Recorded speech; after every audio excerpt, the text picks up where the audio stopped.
Well, who doesn't know that? If you see product pictures on the internet, they often look different than the real goods you receive. Companies like Sinn, who have a direct sales or a limited network, bear the risk to order the wrong thing or receive something which is not quite as expected. Based on my experience, I created this video to avoid you buying the wrong bracelet. Hello and welcome to WatchMaxy's Watch Videos. My name is Axel and I'm glad to have you on the show. I've had and I still have a couple of the Sinn steel bracelets, both the fine-loink and the H-link bracelet. And based on this experience I have and a couple of bracelets I've seen in addition to that, I created this video to share my experience, show you the significant differences both in terms of the clasp, the end links, the single links of the bracelet, the way they fit together, the thickness, the weight, the comfort to wear. All this I think is crucial to make the right decision and order the strap and the bracelet which fits your requirements and your preferences. At the end there's a kind of information bonus not directly related to the comparison between fine-loink and H-link, but it may be interesting for one or another of you, so it's worth to stay on the video until the end. Well, that is my setup for today. 4 watches and 4 different bracelets. The first watch I want to show is the 556IB with the blue sunburst dial, on which I've mounted the 5-link or fine-link bracelet. The second one is the 556IM with the brown dial and an H-link or 2-link bracelet. For a later comparison, I have the 103 STSA on an H-link bracelet and my EZM3 also on an H-link bracelet. What are the basic differences between the fine-link and the H-link? Right on the blue the fine-link and on the left on the brown the H-link.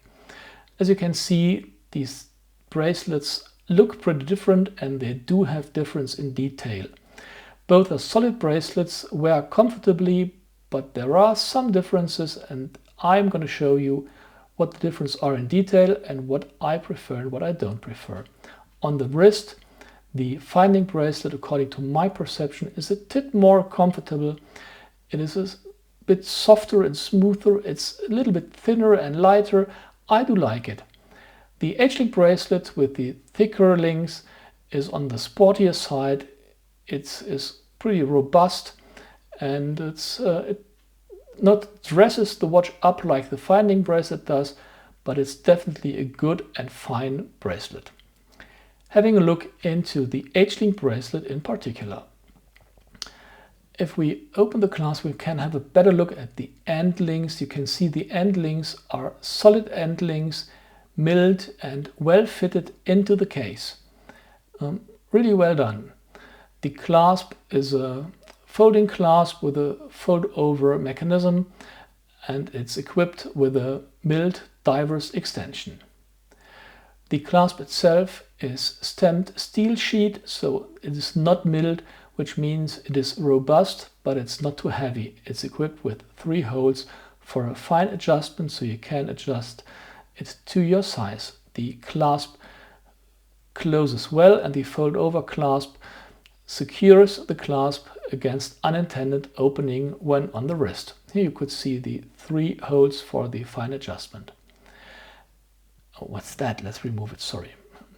Shouldn't happen with these things. The bracelet is completely brushed.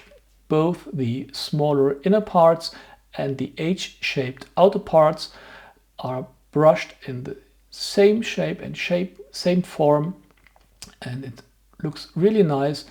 And as you can see, all my bracelets are worn. They do have signs of use, and this one is secured with Allen head screws, which makes the bracelet a little bit thicker and a little bit heavier, but later on I have a detailed comparison between the different ways to link the bracelet together. The clasp is also brushed, which allows visibility of certain scratches. And what's that? Is there plastic on it? Oh, let's remove it first, sorry. So, removed. As you can see, I I really bought it and put it to the watch later on, so sorry for the plastic on the watch. Comparing the different H-link bracelets, we've seen the fully brushed of the 556, and here we have the 103 STSA with a polished case and a polished metal at the bezel, and you can see the middle parts of the links are polished while the H-shaped parts of the link are brushed. I really do like it, and it's really a nice view. Although this is one of the oldest watches I have, you can still see the middle parts have been polished and still make a different shiver of the light compared to the brushed outer parts. So this is another way to do it.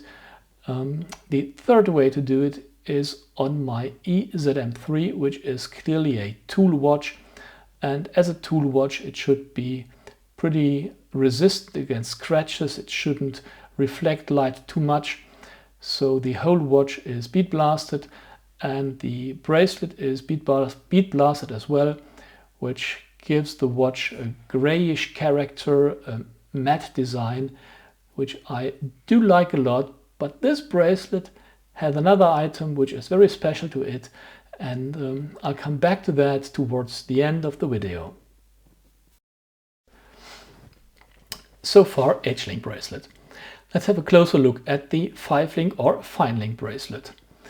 It has a different clasp. You can see it's a Sinn signed butterfly clasp with one pusher on each side, and if you push the pushers, you can open the butterfly clasp by lifting up the respective ends of the bracelet, unfold it on both sides, and the strap is wide enough to slip it over your wrist. The end links are solid as well, differently shaped to the H-link bracelet, but solid and well done. Closing the clasp is pretty simple. Just put the end to the middle part, push it down, the other side as well, and it holds firmly in place and hasn't opened at any time on my wrist if I didn't want to. Well, the different bracelets have different measures. This is the H-link bracelet of the 556. It's about 5 mm. At a later stage you see it's a little bit slimmer, it's 3 dot something. And here we have the fine-link bracelet of just above 3, 3.1, 3.2. So it's a pretty slim bracelet compared to the H-link one, and it's secured with slotted panhead screws. It's more or less the standard, and it allows the links to be pretty slim because you don't need that much space. Comparing it, another comparison first. We don't have a fine adjustment, so we have links of two different sizes. Here we have the shorter link of about 8.5 mm and the standard links. Let me try to get it. I had it again. And yeah, here we are. The standard links are about a centimeter, 10 millimeters. So you have 1.5 mm to play. And if you replace one or more links, you can pretty well adjust the fine link bracelet to your wrist, even without a dedicated fine adjustment as we have in the fold over clasp of the H-link bracelet. Yeah, again, 8.4, 8.5, about 1.5, 1.6 millimeters slimmer. Okay, let's have a look how the bracelets do in terms of flexibility. The fine-link bracelet is pretty flexible and smooth on the wrist. It really wraps nicely around the wrist and is pretty flexible. The H-link bracelet is flexible too, but to a lesser extent than the 5-link bracelet, the fine-link bracelet. I do like the fine-link bracelet more.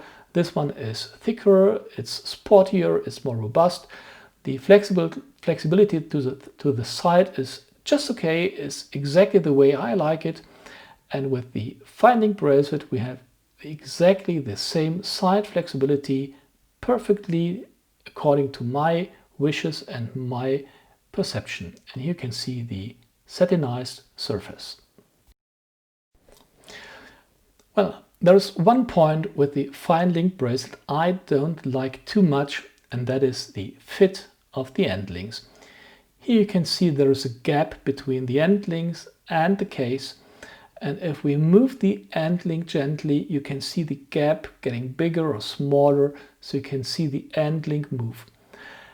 It has been with many of fine-link bracelets I've seen of Sinn's. You can play around with different bracelets, you can play around with spring bars, you can reduce this effect, but it will be there, it will be visible, and it's just a question of visibility. The bracelet is firm and it won't fall off your wrist, but you can see it. With the H-link bracelet, the effect is by far lesser. You can see it, but it's not as much as with the 5-link bracelet, and I've seen this repeatedly with many different watches. If you look at a watch with a rotating bezel like the EZM3, this gap is either hidden under the bezel or the end link doesn't move at all.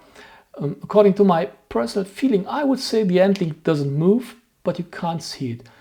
If we take the 103, we can have a look under the bezel to the watch case, and you can see that the end link doesn't move at all. It's firmly in place and keeps the watch safe on your wrist. At the beginning of the video, I promised you there's going to be an information bonus, and here we are. On the right we have the 103 on an older version of the H-link bracelet, which is a thicker, heavier, bulkier bracelet with Allen head screws, and the EZM3 is on the older H-link bracelet, which is noticeably thinner with slotted pen head screws, a standard which allows the links to be thinner and flatter. Taking my tool, you can see the links are just 2.6, 2.7 millimeters thick, comparing it to the 5-link bracelet, the fine-link bracelet of the 556, which is about 3 millimeter. It's thinner than the contemporary nowadays fine-link bracelet, which leads to a lower weight and, to my perception, higher comfort of wear. Let's see if I didn't measure wrongly. No, it's thinner than the current fine-link bracelet. So what about the thickness of the new H-link bracelet with the Allen head screws? On the 103 it's just above, just below 4 millimeter. 4 millimeter steel per link. It's a heavy and very, very solid bracelet, and on the 556 it's a little bit thinner, 3.8, but still a thick and heavy bracelet. Thanks for watching my video. If you want to support me, leave a subscription. Look forward to my next videos. I hope to see you there. Cheers, Axel.